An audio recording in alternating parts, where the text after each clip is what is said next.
Palavra da Verdade, com Hernandes Dias Lopes. Nós temos ouvido desde ontem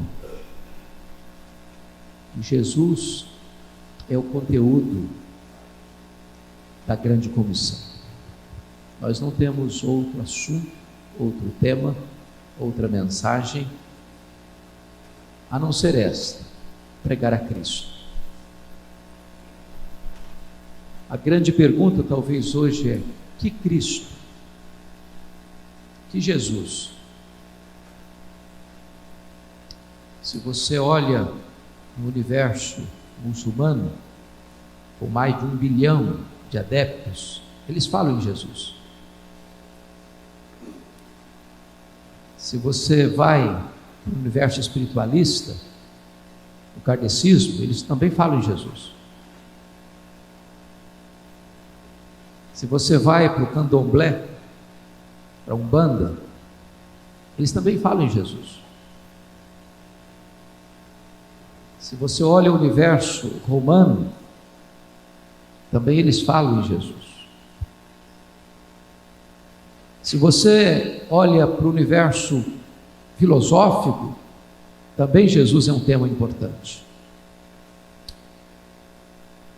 E é muito decisivo, muito importante e decisivo até pensar que tipo de Cristo está sendo proclamado. O Evangelho de João, no capítulo 20, verso 30 e 31, João faz o seguinte registro: na verdade, fez Jesus diante dos discípulos muitos outros sinais que não estão escritos neste livro. Estes, porém, foram registrados para que creiais que Jesus é o Cristo, Filho de Deus, e para que, crendo, tenhais vida em seu nome. Então, este Cristo, que traz salvação, é o núcleo, a essência, o conteúdo da nossa pregação, da evangelização. Então, eu quero hoje repartir com vocês o que está em João, capítulo 1, para nós compreendermos quem é esse Cristo que nós anunciamos, que é o conteúdo da grande comissão, que é a mensagem que nós proclamamos. Mas antes da leitura de João capítulo 1, versos 1 a 14, é importante entender que João, o Evangelho segundo João, é a obra literária mais importante do mundo. Nenhum livro, isoladamente, já foi tão publicado, já foi tão traduzido para outros idiomas e largamente distribuído como o Evangelho de João. Já passam de 2 bilhões de exemplares nas mais diversas línguas. Nenhuma obra se aproxima disso. O Evangelho de João foi escrito no final do 1º século, quando os evangelhos sinóticos, Mateus, Marcos e Lucas, já circulavam na igreja cristã por mais de 20 anos. O Evangelho de João foi escrito quando os demais apóstolos já estavam mortos, e todos eles mortos pelo viés do martírio. João escreve este Evangelho, muito provavelmente em Éfeso, como já ouvimos aqui, onde era pastor, para defender a fé cristã de um terrível ataque, de uma heresia perniciosa, que quase mina a igreja cristã nos 3 primeiros séculos, uma heresia chamada de gnosticismo, que foi uma espécie de concubinato entre a fé judaica e a filosofia grega. E vocês bem sabem que desde que Alexandre o Grande dominou o mundo, é que ele espalhou a cultura grega, e o pensamento grego dominou o mundo. Roma conquistou o mundo politicamente, mas Roma não conquistou o mundo das ideias. O Império Grego continuou disseminando as suas ideias, seus pensamentos. E vocês todos sabem que o pensamento grego passava por aquilo que nós chamamos de dualismo. matéria essencialmente má, espírito essencialmente bom. Diante disso, os gregos negavam 3 doutrinas básicas do cristianismo: a criação, a encarnação e a ressurreição. Sendo assim, os gregos não podiam, por esse viés filosófico, crer que Jesus de fato era Deus. Porque se ele tinha um corpo, e tinha, e o corpo é físico, material, tangível, material é matéria, então, se a matéria é essencialmente má, ele não podia ser essencialmente bom. Então eles negavam a divindade de Cristo.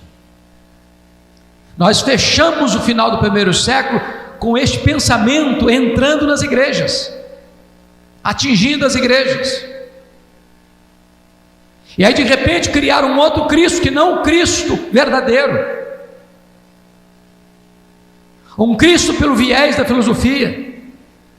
E João escreve este evangelho para defender esta verdade magna do cristianismo, que Jesus Cristo é verdadeiramente Deus e ao mesmo tempo verdadeiramente homem. Notem vocês que João escreve com outro propósito que os demais evangelistas. Se os outros evangelistas escrevem para revelar a biografia de Jesus, seu nascimento, seu ministério, seus milagres, seus ensinos, sua morte, sua ressurreição, sua ascensão, João escreve este evangelho para defender uma tese. Que tese? Jesus Cristo é verdadeiramente Deus. E no prólogo deste evangelho, capítulo 1, versos 1 a 14, João vai abrir as cortinas da eternidade e nos revelar quem é Jesus, o conteúdo da mensagem missionária, o conteúdo da grande comissão, o conteúdo da evangelização. Ele começa, então, acendendo as luzes do palco e mostrando para nós quem é Jesus. E ele diz assim: no princípio era o Verbo, e o Verbo estava com Deus, e o Verbo era Deus. Ele estava no princípio com Deus. Todas as coisas foram feitas por intermédio dele, e sem ele, nada do que foi feito se fez. A vida estava nele, e a vida era a luz dos homens. A luz resplandece nas trevas, e as trevas não prevaleceram contra ela. Houve um homem enviado por Deus, cujo nome era João. Este veio como testemunha para testificar a respeito da luz, a fim de todos virem a crer por intermédio dele. Ele não era a luz, mas veio para testificar da luz, a saber, a verdadeira luz que, vindo ao mundo, ilumina a todo homem. E então ele diz assim: o Verbo estava no mundo, o mundo foi feito por intermédio dele, mas o mundo não o conheceu. Veio para o que era seu, e os seus não o receberam. Mas a todos quantos o receberam, deu-lhes o poder de serem feitos filhos de Deus, a saber, aos que creem no seu nome, os quais não nasceram do sangue, nem da vontade da carne, nem da vontade do homem, mas de Deus. E o Verbo se fez carne e habitou entre nós, cheio de graça e de verdade, e vimos a sua glória, glória como do unigênito do Pai. Irmãos amados, João, ao abrir as cortinas do templo e ao nos revelar Jesus, quase nos tira o fôlego, logo no começo, quando ele diz assim: no princípio era o Verbo. Vocês que têm uma noção talvez melhor do que a minha, da língua portuguesa, vão perceber que o verbo aí, verbo ser, não está no pretérito perfeito. Ele não diz no princípio foi o verbo, mas está no pretérito imperfeito. No princípio era o verbo. Isso significa que quando tudo teve um princípio, quando tudo começou, o verbo já existia. Isso nos remete a Gênesis 1:1, no princípio criou Deus os céus e a terra. Os céus e a terra tiveram um começo, uma gênese. Mas quando tudo teve um começo, o verbo já existia. Ele preexiste ao tempo, ele preexiste ao começo, ele preexiste à história. E se ele existe antes do começo, logo ele é eterno, e eternidade é um atributo exclusivo de Deus. Eu li um livro no seminário, aliás, no primeiro ano de seminário, em 78. Naquela época eu acho que eu não estava muito preparado para ler esse livro. Nosso professor, reverendo Paulo Viana, gostava de nos dar alguns livros complicados de ler. E esse livro marcou muito a minha vida, porque ele é difícil de ler, mas necessário de ser lido. As categorias de Aristóteles. E nesse livro Aristóteles diz que você só entende as coisas dentro de categorias humanas: tempo, tamanho, espaço. Por exemplo, eu entendo tempo, eternidade não.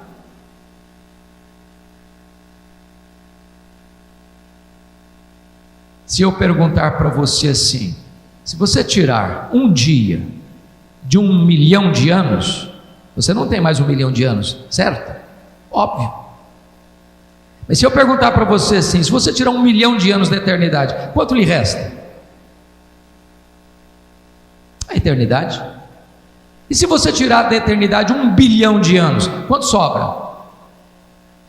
A eternidade. Logo, a eternidade não é tempo. Logo, você e eu não entendemos bem o que é eternidade. Sabe por quê? Porque a eternidade é um atributo exclusivo de Deus. No princípio era o verbo é eterno. E João diz que o verbo estava com Deus. Essa expressão estava com, prostonteon, na língua original, significa face a face com. Se Deus é uma pessoa e Deus é, e se o verbo estava face a face com Deus, logo os gregos estavam errados, achando que o verbo era um ser impessoal. Não, o verbo é um ser pessoal, porque ele está face a face com um ser pessoal. Ele é da mesma essência, tem os mesmos atributos. Nas palavras do credo niceno, ele é Deus de Deus, luz de luz, coigual, coeterno e consubstancial com o Pai.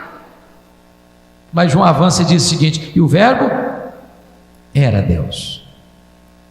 Não ser inferior a Deus, como pensava Ário de Alexandria, não ser apenas superior aos anjos, mas um ser da mesma substância, da mesma essência, tendo os mesmos atributos, realizando as mesmas obras.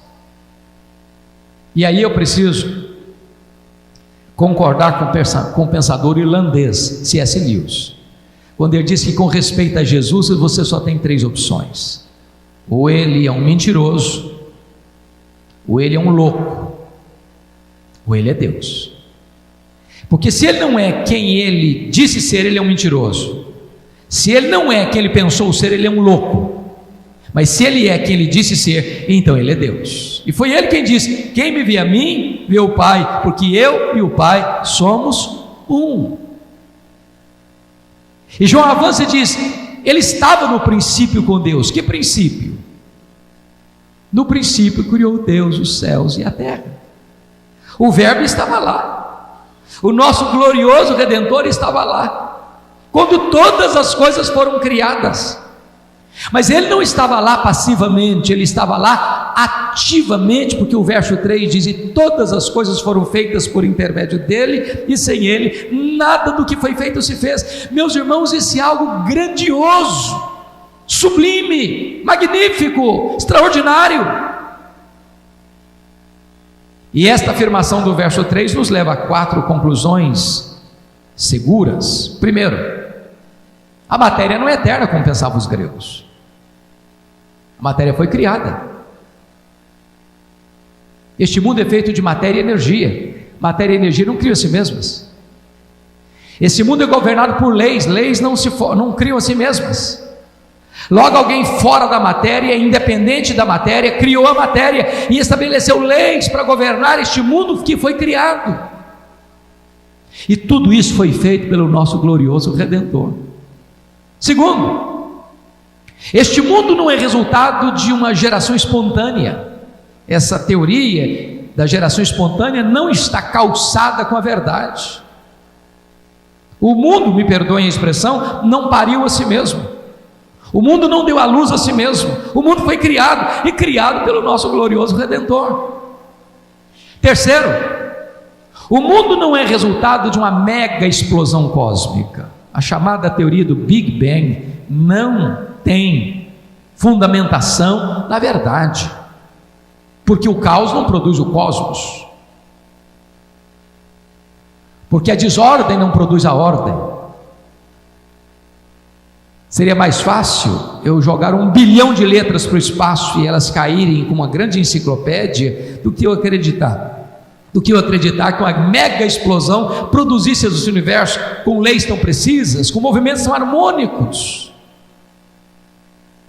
Na verdade, é preciso ter mais fé para ser um ateu que para ser um crente. Por exemplo, pense comigo. O nosso planeta está rigorosamente no lugar onde devia estar. Fruto do acaso? Uma explosão nos deixou aqui? Se nós estivéssemos mais perto do Sol, morreríamos queimados. Se nós estivéssemos mais longe do Sol, morreríamos congelados. Não foi uma explosão que nos deixou aqui, foram as mãos do nosso glorioso Redentor. Pense comigo na Lua. A Lua é a faxineira do planeta Terra. Não houver a Lua, não haveria vida no nosso planeta. Vocês sabem que são as fases da Lua que produz o fenômeno das marés. Se não houvesse o fenômeno das marés, as nossas praias se encheriam de lixo e a vida seria impossível no nosso planeta. Não foi o acaso que deixou a Lua onde ela está, foram as mãos do nosso glorioso Redentor. Todas as coisas foram feitas por intermédio dele, e sem ele nada do que foi feito se fez. Mas ainda, quarto lugar, esse texto, verso 3, nos informa que o mundo não é resultado de uma evolução de milhões e milhões de anos. O mundo foi criado. Vocês se lembram que em 1859, Ashbel Green Simonton chegava no Brasil. E nesse ano de 1859, Charles Darwin lançava o seu livro A Origem das Espécies em Londres, na Inglaterra, no mesmo ano. Curiosamente, quando Darwin lançava essa obra em Londres, esgotou a primeira edição no dia do lançamento. E de lá para cá, essa chamada teoria da evolução tem sido ensinada em escolas e universidades como uma verdade científica. Falta-lhe, entretanto, a evidência das provas.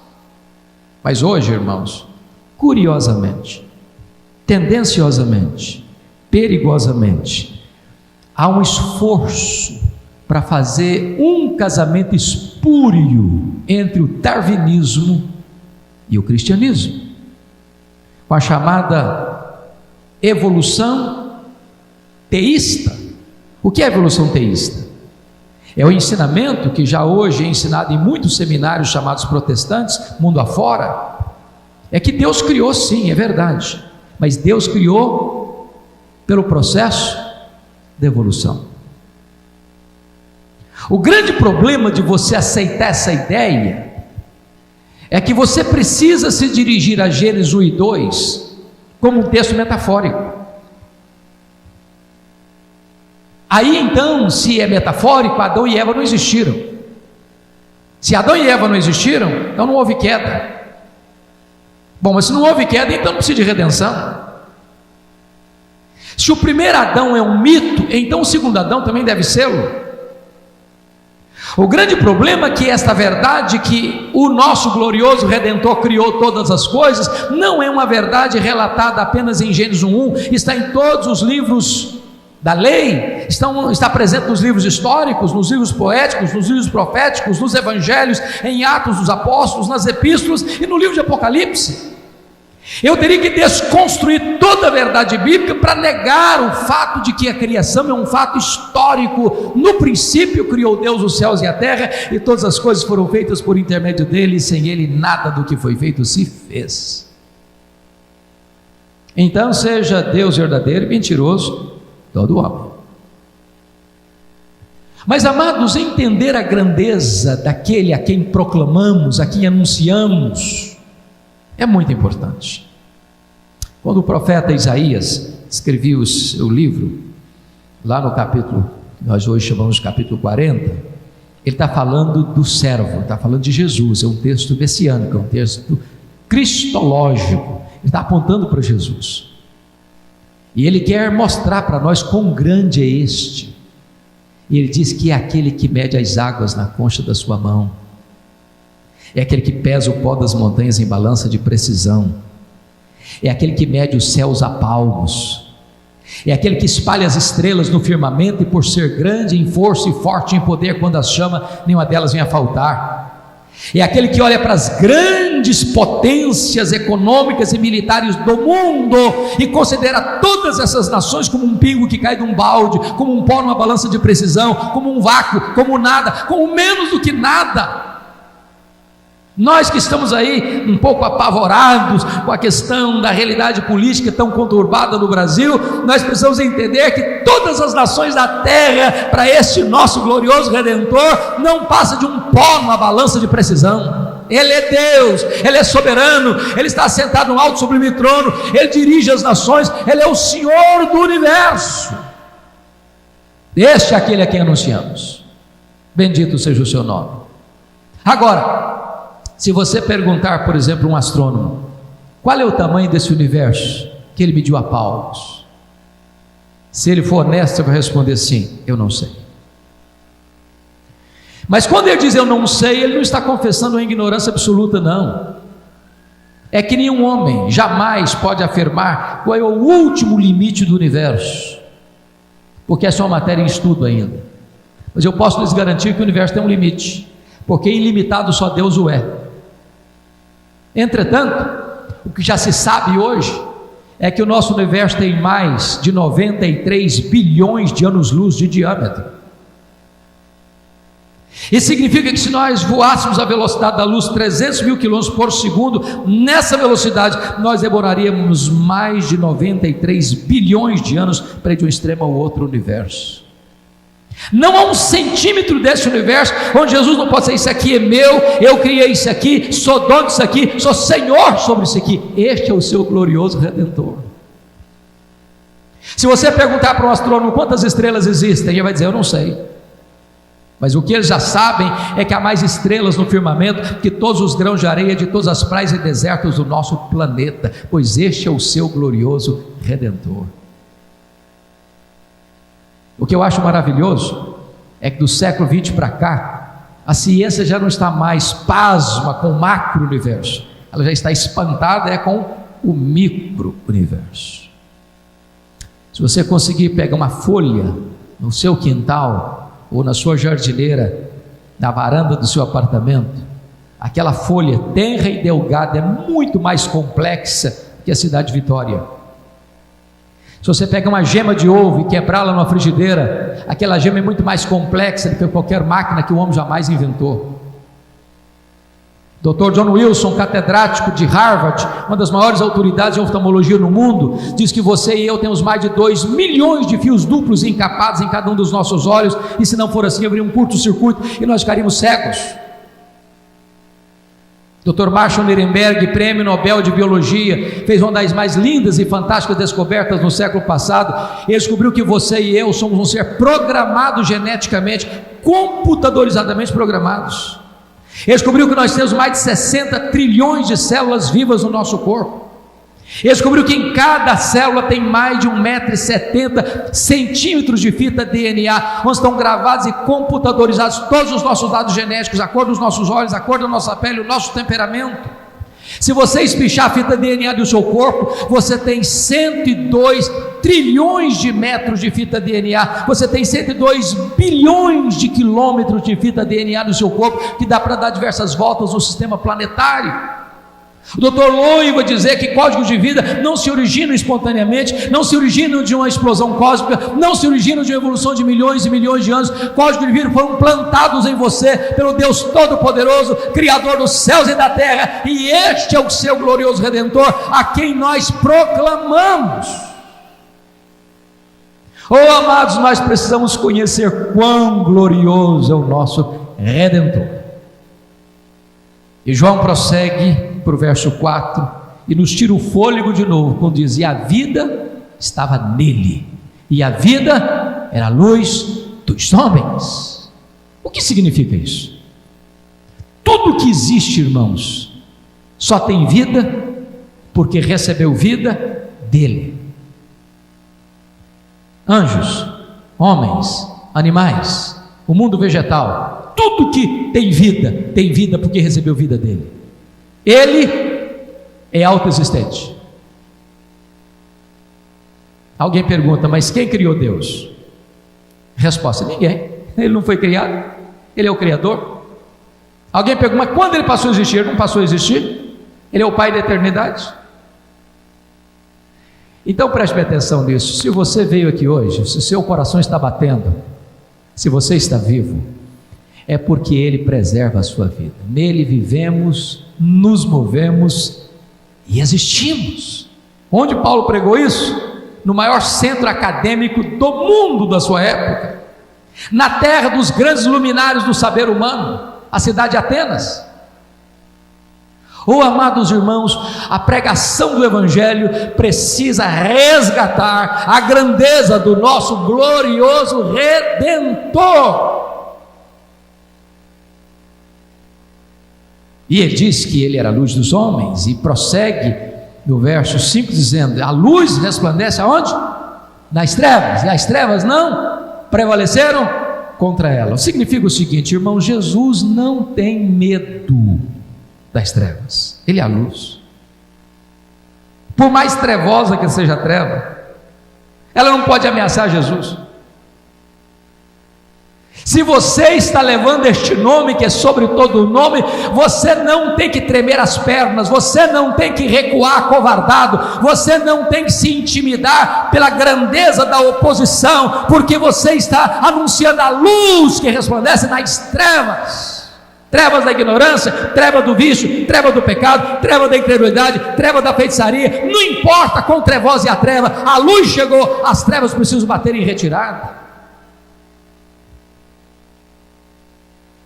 Pois bem, disse para vocês que João escreveu este evangelho com um propósito. Qual o propósito? Provar uma tese. Que tese? Jesus Cristo é Deus. Ele lança mão de dois métodos para fazer isso. Ele prova que Jesus é Deus, primeiro, porque ele tem os mesmos atributos de Deus. Ele é eterno, ele é pessoal, ele é divino, ele é autoexistente. Segundo, ele é Deus porque realiza as mesmas obras de Deus. Ele é o Criador, ele é a fonte da vida e ele é o doador da vida. Agora, notem comigo, João vai passar para a segunda fase nessa apresentação de Jesus. Ele vai mostrar quais são as reações em relação ao nosso Redentor. E a primeira reação está aí no versos 6 a 9. É a reação do precursor do Verbo. Houve um homem enviado por Deus cujo nome era João. Este veio como testemunha. Este veio como testemunha para testificar a respeito da luz, a fim de todos virem a crer por intermédio dele. Ele não era a luz, mas veio para testificar da luz, a saber, a verdadeira luz que vinda ao mundo ilumina a todo homem. Aqui me encanta muito.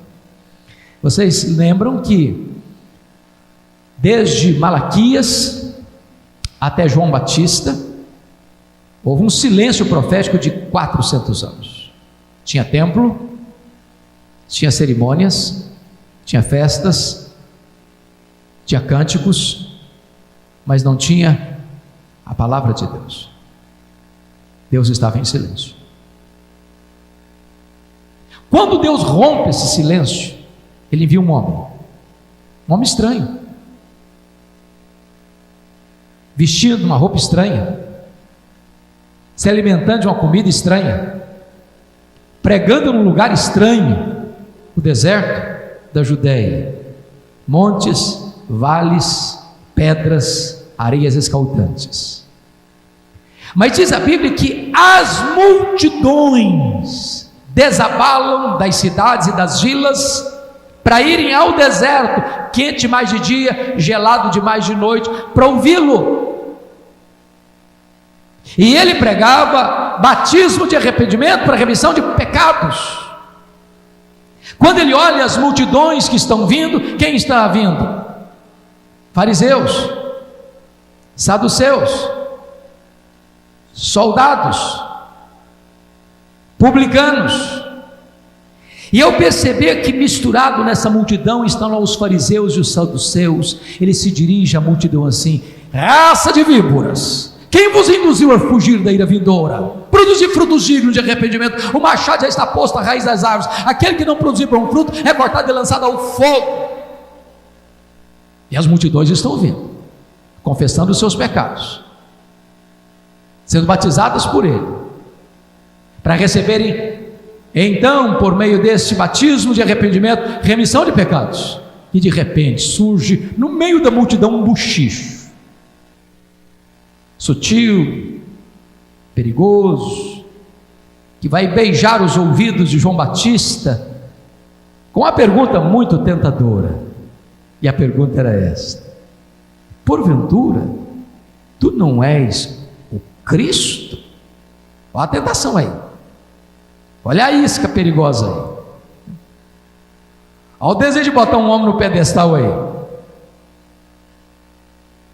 Se João tivesse engolido a isca, ele poderia pensar: bom, na verdade eu sou um fenômeno, ninguém conseguiu fazer o que eu estou fazendo, olha aí que prestígio, olha aí essa multidão toda atrás de mim. Mas ele não engoliu a isca, ele respondeu categoricamente: eu não sou o Cristo, eu não sou o Verbo, eu sou apenas uma voz que clama no deserto. Eu não sou a luz, eu vim apenas para testificar a respeito da luz, a saber, a verdadeira luz que vinda ao mundo ilumina todo homem. Eu não sou o noivo, eu sou apenas amigo do noivo. Eu batizo com água, mas aquele que vem depois de mim é mais poderoso do que eu, e ele vos batizará com o Espírito Santo e com fogo. Eu, na verdade, não sou nem digno de me curvar, desatar as correias das suas sandálias. Na verdade, eu tenho um lema de vida: convém que ele cresça e que eu diminua. Oh, amados irmãos, que lição preciosa estamos aprendendo aqui. O embaixador não é maior do que a mensagem que ele leva. Ele é servo da mensagem e não maior do que a mensagem. Aquele que leva a palavra não pode querer receber as glórias daquele a quem ele proclama. É Jesus quem recebe a glória. O importante não é o pregador, o importante é a pregação. O importante não é o evangelista, o importante é o evangelho. O pregador encerra a sua carreira e morre, o evangelho prossegue vitoriosa e sobranceiramente. Louvado seja o nome do Senhor. Mas agora João vai nos apresentar uma segunda reação, versos 10 e 11. Notem comigo que ele vai mostrar a rejeição do verbo. Então notem isso, irmãos. Nós vamos pregar a Cristo e vamos receber às vezes uma porta na cara. Nós vamos pregar a Cristo e vamos receber uma rejeição peremptória à proposta da salvação. Não é diferente, nunca foi diferente, não será diferente. E ele prossegue então no verso 10 e diz assim: o verbo estava no mundo, o mundo foi feito por intermédio dele, mas o mundo não o conheceu. Pergunto a vocês, quantas vezes aparece a palavra mundo aí no verso 10? Por favor, olha aí. Quantas vezes? Quantas? 3 vezes. No grego é a mesma palavra, cosmos, cosmos, cosmos. Mas cada vez que ela aparece tem um significado diferente. O verbo estava no mundo. Que mundo? Mundo geográfico. O mundo foi feito por intermédio dele. Que mundo? Mundo físico e material. O mundo não o conheceu. Que mundo? O mundo das pessoas. Então você precisa ler a Bíblia entendendo o significado de uma palavra dentro do seu contexto. Mas agora ele é específico no verso 11: veio para o que era seu e os seus não o receberam. Quem são os seus aí? Quem são os seus aí? Os judeus. E a pergunta é: não receberam por quê? Por falta de luz? Não. Por falta de olhos. Por falta de evidências? Não. Por falta de fé. Porque todo o Velho Testamento foi uma preparação para a chegada do Messias. Tudo apontava para Jesus, tudo, desde Gênesis 3,15: da semente da mulher nascerá aquele que esmagará a cabeça da serpente. Os patriarcas falaram dele, os profetas apontaram para ele. Ele foi simbolizado pelo Cordeiro da Páscoa. cujo sangue passado batendo as portas livrou o povo da morte e trouxe libertação para o povo de Israel. Ele era simbolizado pelas festas, pelos sacrifícios. O sábado era uma sombra dele. Então diz a Bíblia que na plenitude dos tempos ele veio, nascido de mulher, nascido de salvalheiro, para ser o nosso Redentor. Andou entre nós, fez as obras de Deus. Os cegos viram, os mudos falaram, os surdos ouviram, os coxos andaram, os leprosos eram purificados, os mortos ressuscitaram.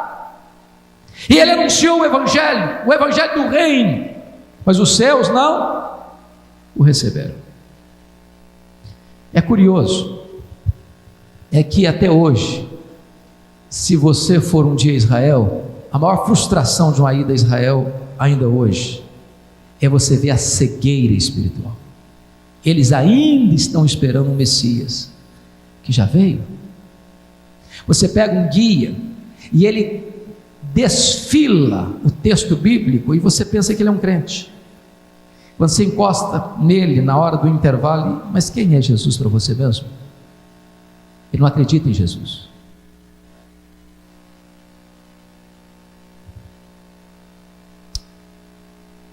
E eu disse ontem, e gostaria de repetir isso hoje, uma das maiores tristezas para mim são as chamadas peregrinações à chamada Terra Santa, onde pastores vão para lá e voltam para o Brasil para judaizarem a igreja. E nós precisaríamos reler a carta aos Hebreus, porque Hebreus é um grito de alerta a esse perigo de voltar para o judaísmo. Vocês sabem que esta carta foi escrita para crentes judeus que, deixando o judaísmo, converteram-se a Cristo e por causa da perseguição estavam voltando para o judaísmo. E o autor aos Hebreus escreve dizendo o seguinte: voltar para o judaísmo é apostasia, voltar para o judaísmo é morte.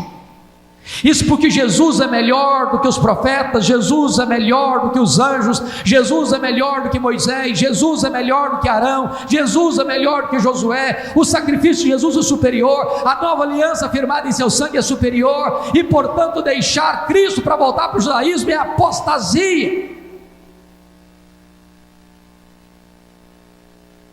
Há pouco tempo, conversando com um pastor aqui da nossa cidade, com mais tempo de ministério que eu, com os cabelos mais brancos do que os meus, perguntei assim para ele: pastor, está tudo bem? Ele me respondeu assim: tudo bem, eu acabo de chegar de Israel. Falei: ah, que bom, como é que foi a viagem? Não, eu só fui lá jejuar debaixo dos céus de Jerusalém, e eu não consegui me conter. Ele disse: pastor, mas que jejum caro, mas que jejum caro. Mas qual a diferença de jejuar debaixo do céu de Jerusalém e jejuar debaixo do céu de Vitória? Qual a diferença de você orar no sopé do monte e lá no cimo do monte? Qual a diferença de você orar aqui dentro do templo e dentro do seu carro, ou no seu escritório, ou na sua casa? Deus é espírito e importa que os seus adoradores o adorem em espírito e em verdade. Mas agora, finalmente, João vai nos levar para a terceira reação em relação a Jesus, versos 12 e 13. Agora é a aceitação do verbo. E notem vocês no verso 12 que talvez a adversativa mais importante deste evangelho. Quando você estiver lendo a sua Bíblia, preste atenção nas adversativas: mas, porém, entretanto, todavia, entrementes. Ele está contrastando o que disse com o que vai dizer a partir de agora. Em virtude da rejeição de Israel, negando, não crendo em Jesus, a despeito de toda esta preparação para a chegada de Jesus, está escrito no verso 12: mas a todos quantos o receberam, deu-lhes o poder de serem feitos filhos de Deus, a saber, aos que creem o seu nome, os quais não nasceram do sangue, nem da vontade da carne, nem da vontade do homem, mas de Deus. A grande pergunta é: todos quantos? Todos quem? E a resposta é: todos judeus, todos gentios. Todos crianças, todos adolescentes, todos jovens, todos adultos, todos velhos, todos homens, todas mulheres, todos brancos, todos pardos, todos amarelos, todos negros, todos ricos, todos pobres, todos daqui, todos dali, todos acolá, não importa onde você vem, não importa para onde você vai, se você recebe a Cristo, você é feito filho de Deus. É óbvio que isso implica que nem todos são filhos de Deus.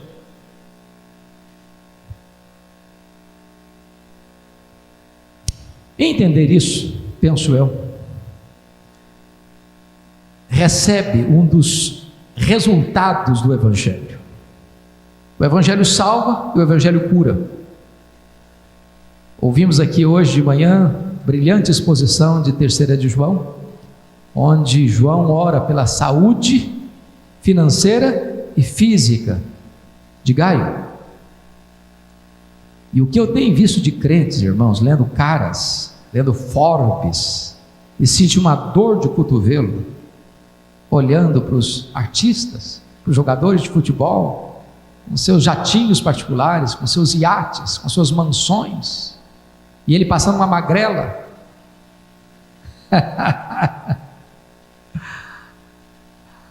Deixa eu dizer uma coisa para você, amado, se você entendeu o que significa ser filho de Deus, isso é sublime demais.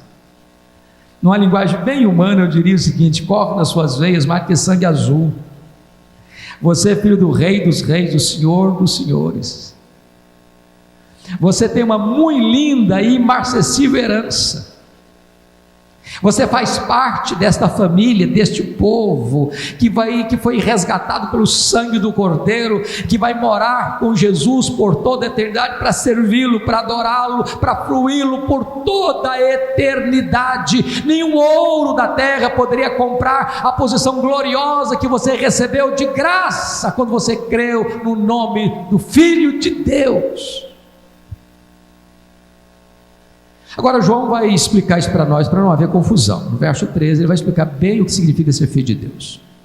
Os quais não nasceram do sangue. O que significa isso? Ser filho de Deus não é hereditário. Ser filho de Deus, eu sou sim. Por quê? Meu pai é o pastor da igreja, minha mãe dirige o núcleo de oração, de intercessão da igreja. Bom, isso é uma benção ser filho do pastor e ter uma mãe de oração, mas isso não faz de você filho de Deus, não.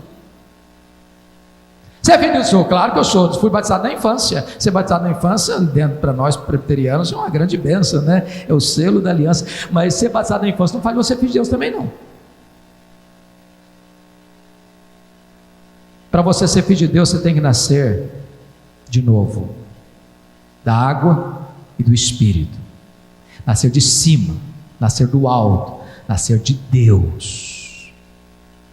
Ninguém é filho de Deus porque é presbiteriano, ninguém é filho de Deus porque é batista, ninguém é filho de Deus porque é assembleiano, ninguém é filho de Deus porque é metodista, ninguém é filho de Deus porque é católico. Para ser filho de Deus, você tem que nascer de novo. Se filho de peixe é peixinho, filho de crente não é crentinho. Precisa nascer de novo. Ninguém entra no céu por procuração, nem por atacado. É uma experiência pessoal. Segundo, os quais não nasceram do sangue, nem da vontade da carne. Sabe o que significa isso? Significa que você não pode se fazer filho de Deus. Você não tem essa competência. Pense você tirando férias na Bahia, tomando água de coco, debaixo de uma sombra gostosa numa rede. Você pensando, meditando. Lá pelas tantas você chega assim e conclusão: Deus é tão bom comigo, né? Você quer saber de uma coisa? A partir de agora eu me faço filho de Deus. Impossível. Você não tem essa capacidade, você não tem essa competência. Somente o próprio Deus pode fazer de você seu filho. E a única condição é você crer no nome do seu filho.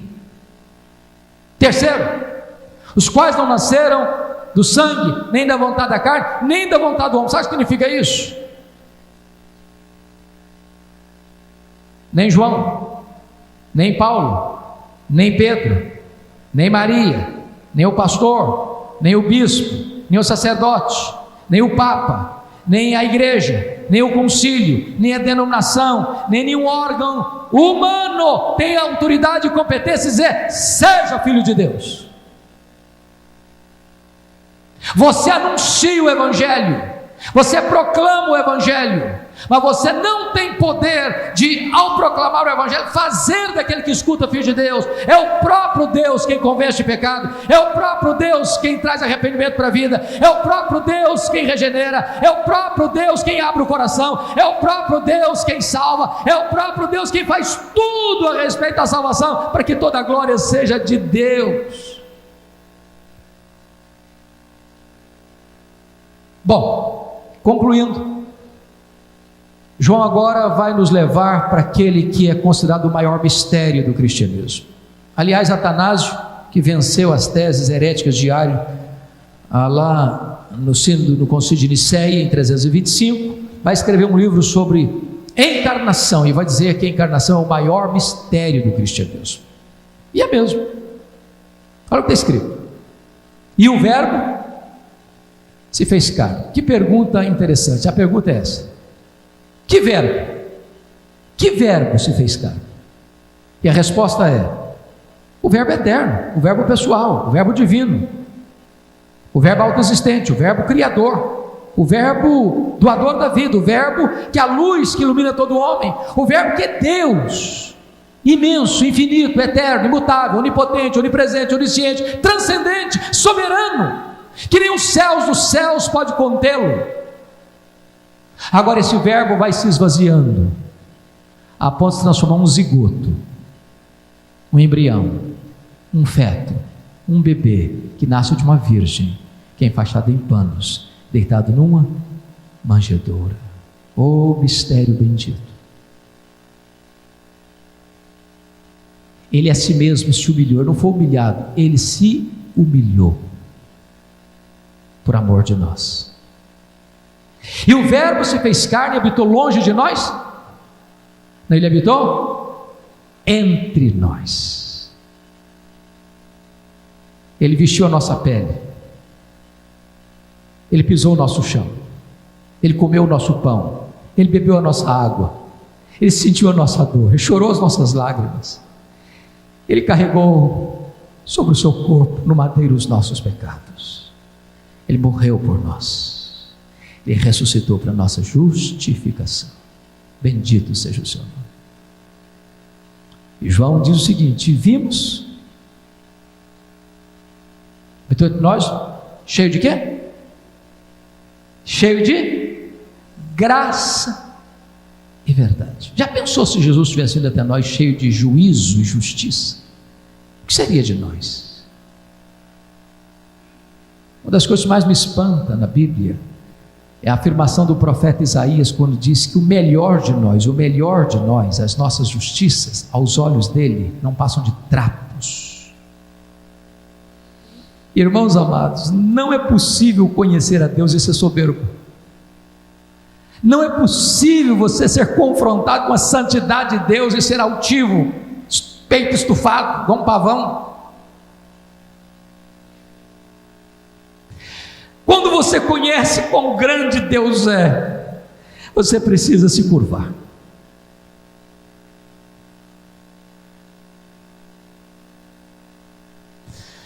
Por isso, Ele veio até nós cheio de quê? De graça. Pegou a gente machucado, ferido, sujo, contaminado, depravado, condenado, mortos os nossos delitos e pecados. Ele nos apanha, Ele nos limpa, Ele nos lava, Ele nos perdoa, Ele nos transforma, Ele nos restaura, Ele nos faz novas criaturas, Ele nos insere na família de Deus. João conclui assim: e vimos a sua glória, glória como do unigênito do Pai. Glória não é um atributo de Deus, glória é a somatória de todos os atributos de Deus, o seu esplendor máximo. Quando os profetas eram enviados, Eles apontavam para um ou para outro atributo de Deus do ponto de vista de ênfase. Isaías enfatizou a santidade, Amós a justiça, Oséias a misericórdia. Mas quando Jesus Cristo veio, Ele não veio para revelar este ou aquele atributo, Ele veio para revelar Deus. Sabe por quê? Porque Ele é a exata expressão do ser de Deus. Ele é o resplendor da glória. Ele é a exegese de Deus. Habitou corporalmente nele toda a plenitude da divindade. Ele diz: quem me vê a mim, vê o Pai.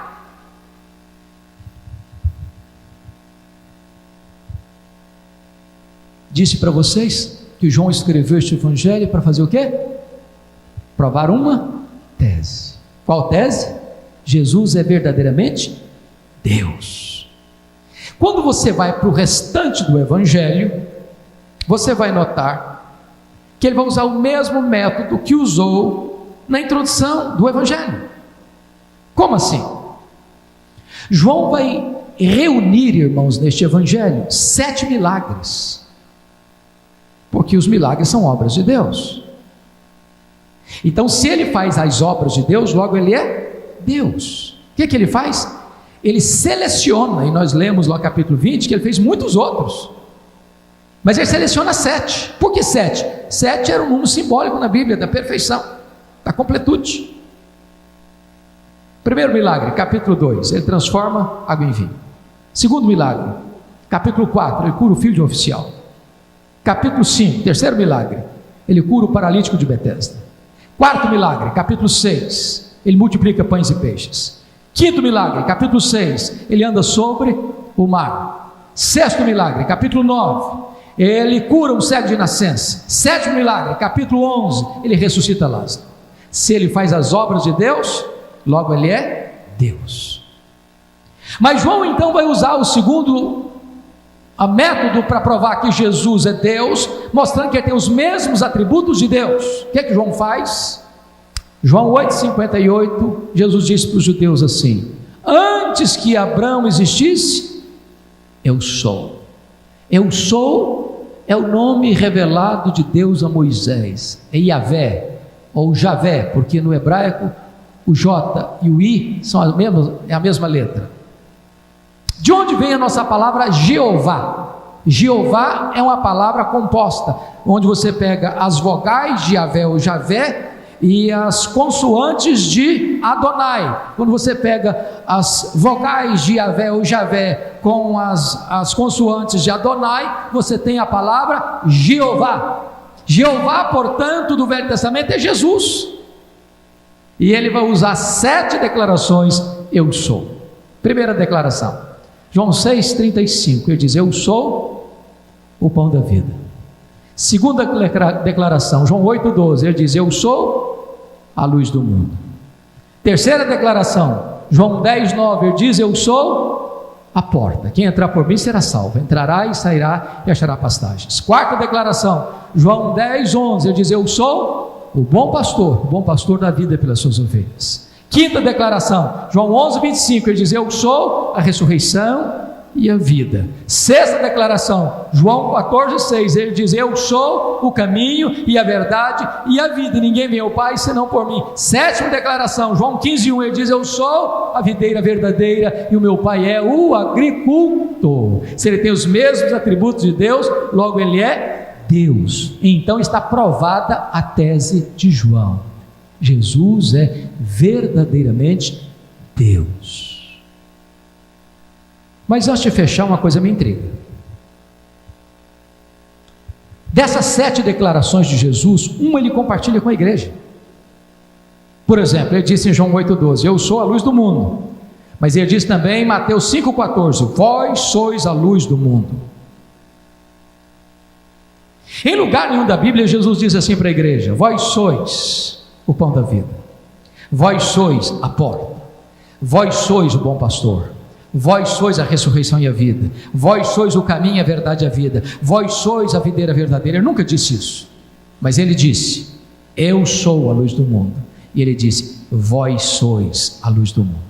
Como entender isso? Gostaria de explicar fazendo 2 perguntas. Primeiro, o sol brilha? E a resposta é: sim, o sol brilha. Por que o sol brilha?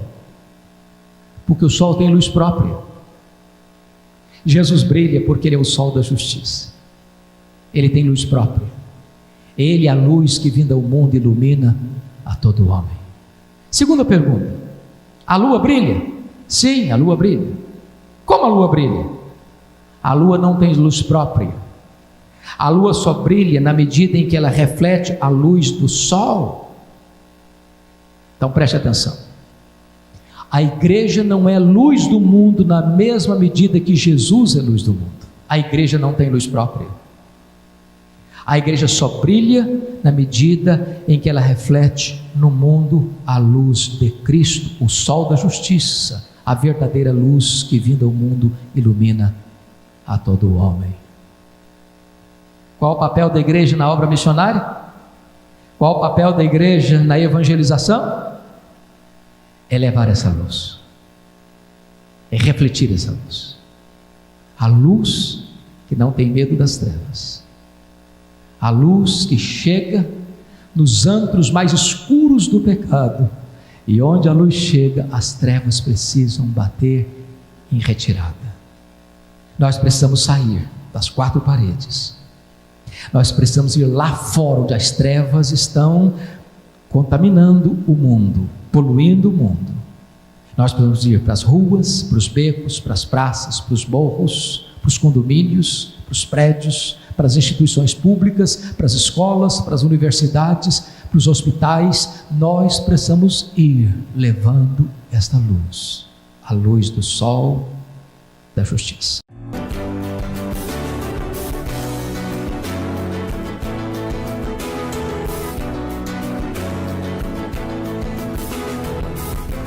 Palavra da Verdade, com Hernandes Dias Lopes.